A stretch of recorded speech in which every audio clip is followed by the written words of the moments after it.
Mr. Ram Mohan Naidu. धन्यवाद सभापति महोदय, आपने मुझे इस एंटी डोपिंग बिल पे बोलने का मौका दिया है। मैं तेलुगु देशम पार्टी से एंटी डोपिंग बिल के समर्थन में मैं खड़ा हूँ और मैं धन्यवाद भी देना चाहूँगा मंत्री जी को, जो खेल की व्यवस्था को एक सही दिशा में आगे लेके जाने के लिए एक प्रयास कर रहे हैं। उसके लिए हम सब साथ में रहेंगे और सब समर्थन भी करेंगे। सर, ये बहुत ही महत्वपूर्ण बिल है और बहुत ही आवश्यक है आज लेके आने के लिए। जो स्टैटिस्टिक्स, जो आंकड़े हैं अभी हमारे 2015 से लेके 2017 तक विश्व में तीसरे पोजीशन पे था भारत।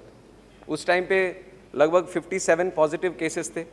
उसके बाद अगर देखा जाए तो 2018 में 117 पॉजिटिव केसेस हुए, 2019 में 255 केसेस हुए। तो इस तरह से अगर देखा जाए तो ये केसेस बढ़ते जा रहे हैं। और आज भी थोड़ा दुख की बात है, जो कॉमनवेल्थ गेम्स होने वाले हैं उसमें भी लगभग 10 खिलाड़ी फेल हो गए, जो डोप टेस्ट है। तो बहुत ही आवश्यक है, इसको लेके आने की ज़रूरत तो बहुत ही है। और बहुत डेलिब्रेशंस के साथ भी सेलेक्ट कमेटी के बाद बहुत ही legal experts, medical experts, sports के एक्सपर्ट्स सबके साथ डिस्कस करने के बाद ये बिल लेके आए। पर उसके बावजूद भी 2-3 ऐसे सुझाव हैं जो मैं आपके ज़रिए मंत्री जी को मैं यहाँ पे रखना चाहता हूँ। सबसे पहले, जो बहुत ही लोगों ने, सदस्यों ने भी मेरे से पहले जो बोल रखे हैं, उन सब ने भी ये बात उठाई है, जो डायरेक्टर जनरल का अपॉइंटमेंट या उसको जो निकालने के तरीका जो है, इसमें जो इन्वॉल्वमेंट है केंद्र सरकार की, वो डेफिनेटली वो कम होनी चाहिए या बिल्कुल होनी ही नहीं चाहिए। This is what the Wada also suggest. जो वर्ल्ड एंटी डोपिंग एजेंसी भी है वो भी यही सजेस्ट करता है कि एक इंडिपेंडेंट ऑर्गेनाइजेशन की तरह इसको चलना चाहिए। उसमें मिनिमम गवर्नेंस इंटरफेरेंस होना चाहिए ताकि वो अपने काम सही तरीके से बिना कोई इन्फ्लुएंस के साथ वो करे।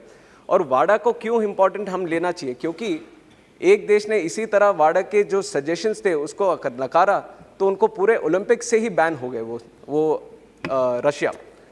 तो इसलिए हमें वाडा को बिल्कुल ध्यान में रख के कोई भी अगर निर्णय हम लेंगे तो ज़रूर उनके जो सजेशंस हैं, उनके जो राय हैं, हमें ज़रूर पॉजिटिवली लेना चाहिए। सर, इसके बाद दूसरी जो बात है, अभी क्रिमिनल CRPC भी हमने ऐड किया है इसके ऊपर। तो ये बिल क्लॉज 19 भी सजेस्ट करता है कि NADA can enter, search and seize for anti doping activities under CRPC.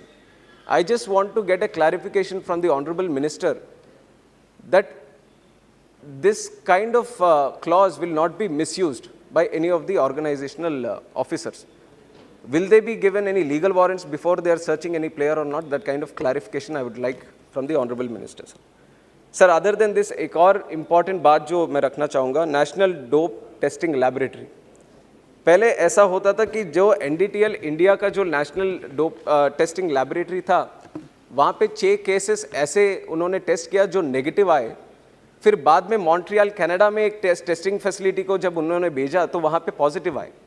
तो इस तरह के काफ़ी इंस्टेंसेस ऐसे हुए थे जहाँ पे हमारे यहाँ पे अगर टेस्टिंग हो रहा था तो नेगेटिव आ रहे थे, कहीं और दूसरे लैब में अगर उसको करेंगे तो पॉजिटिव आएंगे।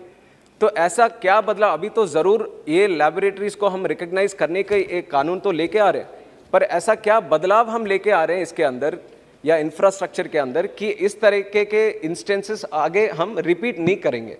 तो this clarification also I definitely like from the honourable minister sir. Sir, the third point that I would want to make, इसमें एथलीट को डिफाइन किया है, but the only confusion that I have right here is if there is any player, foreign player who is coming from outside the country and competing in an event in India, will he be under the ambit of this law or will he be under their own parent country law? तो ये भी अगर, क्योंकि athlete को पूरी तरह से उसमें डेफिनेशन में मैं समझ नहीं पा रहा हूँ कि अगर बाहर के खिलाड़ी यहाँ पे आके इस देश में खेलते हैं क्या वो भी इस कानून के अंदर आते हैं कि नहीं आते? तो वो भी एक बार क्लैरिफाई करना पड़ेगा सर।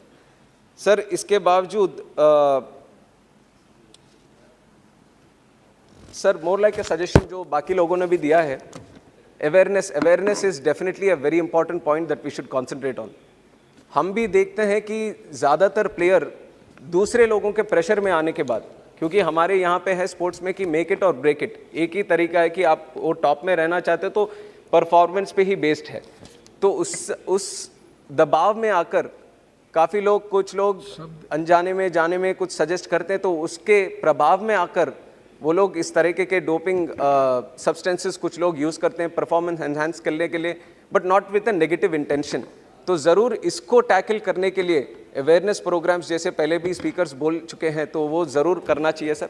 सर टू सारे पॉइंट आ गए। yes I know sir, but from my party also I have to make this. Sir, All two your more- points have come. 2 more points, I'll just close it.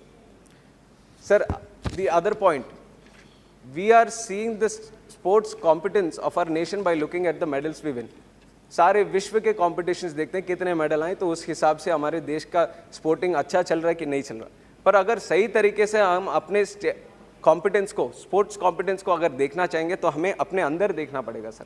गांव-गांव में देखना पड़ेगा, हमारे schools में देखना पड़ेगा किस तरह का इंफ्रास्ट्रक्चर वहाँ पे बन रहा है, किस तरह से बच्चे वहाँ पे स्पोर्ट्स में जुड़कर वो अपने दिल से वहाँ पे खेल में वो शामिल हो रहे हैं, ये सब देखना पड़ेगा सर। तो इसके लिए मैं स्पोर्ट्स मिनिस्टर से रिक्वेस्ट करूँगा कि स्पोर्ट्स का इंफ्रास्ट्रक्चर स्कूल्स में भी इम्प्रूव किया जाए। जब वो शुरू करेंगे हम, तो ज़रूर उसके प्रभाव से हम ये इंटरनेशनल लेवल पे वो मेडल्स हम आगे देख पाएंगे सर। तो We have definitely the a infrastructure- discussion in under Rule 193. Yes, but I don't know if it will come or not, so I'll just make It the is point. being listed every day. It will come. I thought only the reply is pending in that. ठीक, The discussion hoga, then I'll save my points for the later, sir.